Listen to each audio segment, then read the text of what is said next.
It started with a text that landed in my lap like a punch I didn't see coming. "It's a girls' trip, so I'm blocking you." I stared at the screen, the words echoing in my head. Blocking me? On purpose? My stomach sank, a cold weight pressing against my chest. I reread it 3 times, hoping that maybe somehow my brain had misread it. But no. There it was, blunt and unyielding. A line drawn in the sand I didn't even know existed.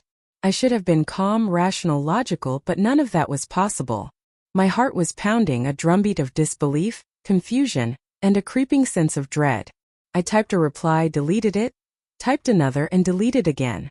What could I possibly say to someone who just told me she didn't want me to know where she was going? It didn't make sense. I trusted her, or at least I thought I did. We'd been together for years, built a life I thought was solid. Yet that one text made me question everything I believed about her. About us, about myself. The first few days were subtle. She was distracted, her phone always just out of reach. She claimed she was checking in for the trip, or catching up with friends. But her tone felt guarded, defensive even. I caught myself overanalyzing every small detail. The way she laughed a little too long at her phone, the faint scent of perfume that wasn't hers, the hurried text she deleted before I could see. I started questioning myself. Am I being paranoid? Am I imagining things? But every instinct in my body, every small nagging doubt, told me something was wrong. I tried to reason with myself, to give her the benefit of the doubt. It's just a trip. She's allowed to have fun. You're being insecure. But the thought never fully settled. The knot in my stomach never loosened. Then, halfway through the week, she went completely off the grid. No messages, no photos, no calls. Not even a "wish you were here" from the usual group chat. My attempts to reach her were futile. Blocked from her phone. Invisible to her social media. Completely erased from her digital world.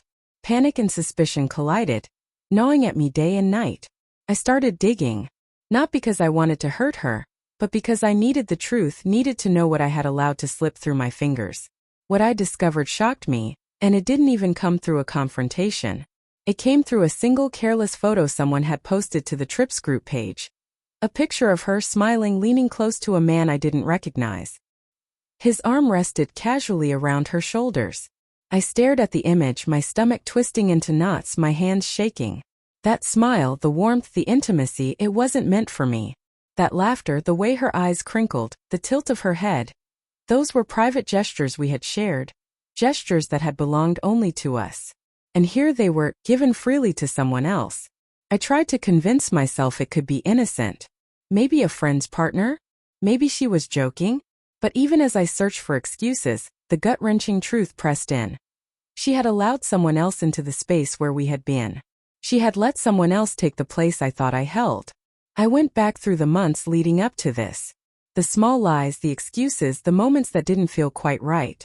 That time she said she was just running errands, and came back with a faint scent of a cologne I didn't recognize. The nights she was too tired to talk. But her social media feed was full of activity. The dinner she had with work friends, that stretched late into the night. Every small discrepancy became a piece of the puzzle. I confronted her when she returned, though part of me had already made the decision in my head. She tried to explain, to justify, to make it sound harmless. A night out with friends, nothing more. But the look in my eyes told her I had already seen beyond her words. I didn't yell. I didn't cry. I didn't beg. I just listened, letting her speak, letting her guilt and rationalizations hang in the air between us. And then I walked away. Not dramatically, not angrily, not with shouting or slamming doors. I simply let her talk, nodded, and went into the other room, letting silence do what words could not. I didn't need an explanation anymore. I had the proof, the evidence, the confirmation I had feared. The days after were quiet, heavy with introspection. I replayed the good times in my mind, and they stung. Not because the memories themselves were bad, but because they felt tainted, colored by the truth I could not unsee. I realized that trust, once broken, leaves cracks that no apologies can fully repair. I learned that love is not just about the moments we share but about respect, honesty, and the loyalty we afford each other. I didn't hate her. Not really. Part of me mourned what we had, part of me regretted the years we lost, and part of me wished things could have been different. But I didn't cling. I didn't plead. I chose to respect myself enough to leave, to reclaim the parts of me I had surrendered without realizing it. I spent the following weeks in quiet reflection. I focused on myself, rebuilding routines, reconnecting with friends, and rediscovering hobbies I had neglected. I learned to feel again without the shadow of betrayal looming over me. And slowly, though the ache never fully disappeared, I found clarity. I deserved honesty. I deserved transparency. And I deserved love that was freely given, not shared in secret. The last time we spoke, it was brief, almost anticlimactic. She apologized, a mixture of guilt and defensiveness in her tone. I nodded, offered a simple, "Take care," and walked away. And for the first time in weeks, I felt a flicker of peace, not because the hurt was gone, but because I had reclaimed my dignity, my self-respect, my life. The trip, the block, the photo, they were all lessons, painful ones, but lessons nonetheless. Betrayal isn't always loud.